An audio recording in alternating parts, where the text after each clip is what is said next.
बहुत दिनों पुरानी बात है। एक गांव के बाहर एक घना जंगल था।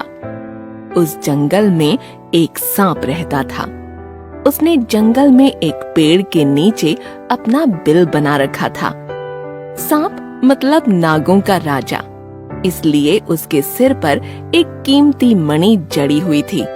जब वह सोता था तो उस मणि को सर से उतारकर बिल में छुपा देता था और रात को जब वो शिकार पर निकलता तो मणि को अपने सिर पर धारण कर लेता। एक दिन जब वह नींद से जागा तो यह देखकर हैरान रह गया कि उसकी कीमती मणि अपनी जगह से गायब है।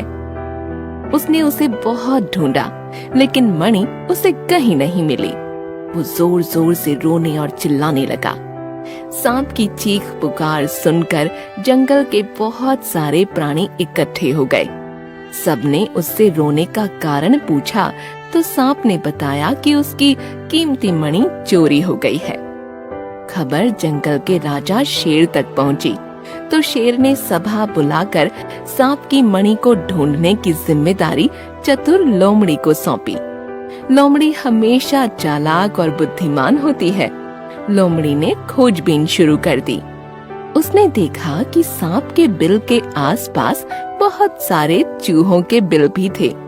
लोमड़ी को लगा कि हो ना हो यह चोरी किसी चूहे ने ही की होगी, लेकिन इतने सारे चूहों में से चोर को पकड़ना आसान काम नहीं था। उसने अगले दिन सारे चूहों को एक जगह इकट्ठा होने को कहा। सारे चूहे उपस्थित हुए और लोमड़ी ने उनसे पूछताछ शुरू कर दी। फिर 24 घंटे के अंदर ही मणि चुराने वाले चूहे को पकड़कर महाराज शेर के पास ले गया। शेर ने दोबारा सभा बुलाई और मणि बरामद करके सांप को उसकी कीमती मणि लौटा दी। फिर उसने लोमड़ी से पूछा कि आखिर उसने इतने सारे चूहों में से चोर चूहे को इतनी जल्दी कैसे पकड़ लिया।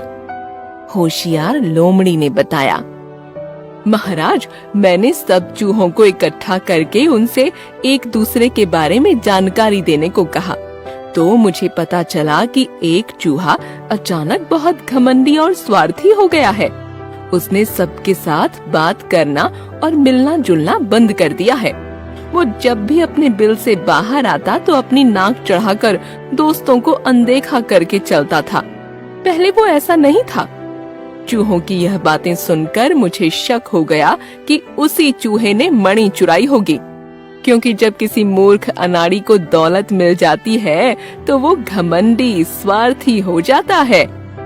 शेर राजा ने लोमड़ी की चतुराई पर उसे शाबाशी दी और चोर चूहे को जंगल से निकाल दिया।